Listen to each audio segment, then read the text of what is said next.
The orbital station Nexus Prime buzzed with the usual cacophony of a dozen alien species conducting their daily business. In the lower corridors, where the lighting was dimmer and security patrols less frequent, 3 Coratheian bullies had cornered their latest target. James Mitchell, 17 years old and far from Earth, pressed his back against the cold metal wall as the largest Coratheian, standing nearly 8 feet tall with chitinous armor plating, loomed over him.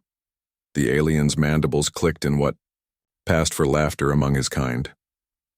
"Look at this soft skin," Vextar sneered, his translator rendering his words in cold, mechanical tones. "No natural armor, no claws, no poison sacs. How did such a weak species even survive to reach the stars?" James kept his mouth shut, having learned over the past 3 months aboard the station that responding only made things worse. His parents worked in the diplomatic sector, part of humanity's first major ambassadorial mission to the Galactic Council. As one of only 12 human children on the station, James had quickly become a novelty, and unfortunately, a target. "I heard humans leak water from their eyes when distressed," Krelthok, the second Coratheian, added with obvious amusement. "Shall we test this theory?" The third alien, younger than the others, shifted uncomfortably. "Perhaps we should." "Silence." "Mordic," Vextar hissed. "Watch and learn how to handle inferior species." Down the corridor, Elsa Hendricks was returning from the station's educational wing when she heard the commotion. The 16-year-old human girl had been James's only real friend aboard Nexus Prime, both of them bonding over their shared isolation among the stars. She quickened her pace, her heart sinking as she recognized the voices. "Leave him alone," Elsa called out as she rounded the corner, her voice echoing off the metallic walls. Vextar's compound eyes swiveled toward her. "Ah, another soft skin joins us, how convenient.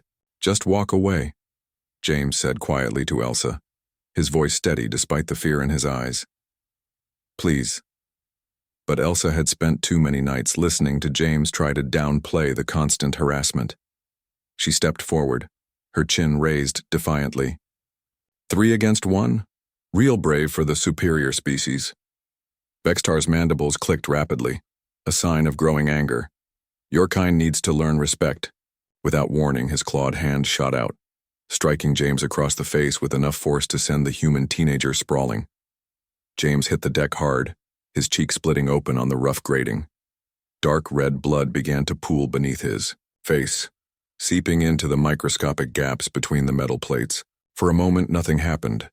Then a soft blue light began to emanate from the floor itself. The Coratheians took an involuntary step back as the light grew brighter, pulsing in rhythm with something that sounded almost like a heartbeat. The mneh sound reverberated through the walls, the floor, the very air around them. What is this?" Mordic whispered, his earlier bravado completely gone. The blue glow spread outward from where James's blood had fallen, racing along hidden pathways in the station's structure like veins of light. Emergency klaxons began wailing throughout Nexus Prime, and the air itself seemed to thrum with barely contained energy. James pushed himself up on his elbows, equally stunned by the phenomenon. Blood still dripped from his cheek, and where each drop hit the deck, new points of light flared to life. "Elsa," he said, his voice hoarse with confusion. "What's happening?" Before she could answer, the station's public address system crackled to life. But instead of the usual automated announcements, a deep, resonant voice filled the corridors, one that seemed to carry the weight of eons. "Human genetic markers detected. Blood Covenant protocol initiated. Welcome, children of Terra." The 3 Coratheians began to back away, their aggressive postures replaced by something approaching terror. Throughout the galaxy, certain truths were whispered in the darker corners of space.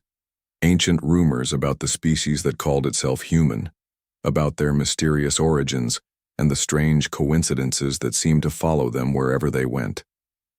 "This station was built by the first ones," the voice continued, seeming to speak directly into their minds. "Left as a gift for those who would one day reclaim their heritage. The blood of Earth runs through these halls, and those who spill it uninvited will face judgment." The lighting in the corridor shifted from standard white to the same pulsing blue that emanated from the floor. James felt a strange tingling in his veins, as if his very blood was responding to some ancient call. Around them, the walls themselves seemed to be awakening, revealing patterns and symbols that had been invisible moments before. Vextar stumbled backward, his mandibles chattering in fear. The old stories? They were true? What old stories? Elsa demanded, helping James to his feet. The cut on his cheek had stopped bleeding, but the light show continued around them. The predecessors, Mordick whispered, his voice barely audible above the humming of the awakened station. They said humans were the inheritors, that the galaxy itself would recognize them when they returned. James looked around in wonder as more and more of the station's hidden systems came online. Doors that had been sealed for millennia began to iris open. Corridors that had been marked as maintenance only suddenly blazed with welcoming light. In the distance, they could hear the confused shouts of other species as Nexus Prime began to transform around them. "The children have come home," the voice announced, and James could swear there was warmth in those ancient tones. "Let all know that humanity walks among the stars once more." The Coratheian bullies didn't wait to hear more. They fled down the corridor, their heavy footsteps echoing as they ran. Elsa and James stood alone in the transformed hallway, surrounded by the soft blue glow of awakened technology. "James," Elsa said softly, her eyes wide with amazement. "I think we're not just visitors here anymore."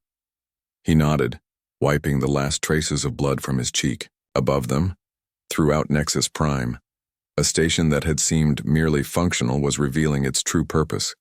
A way station built by an ancient race, waiting patiently for the day when humanity would need it most. The bullies had wanted to show him how weak humans were.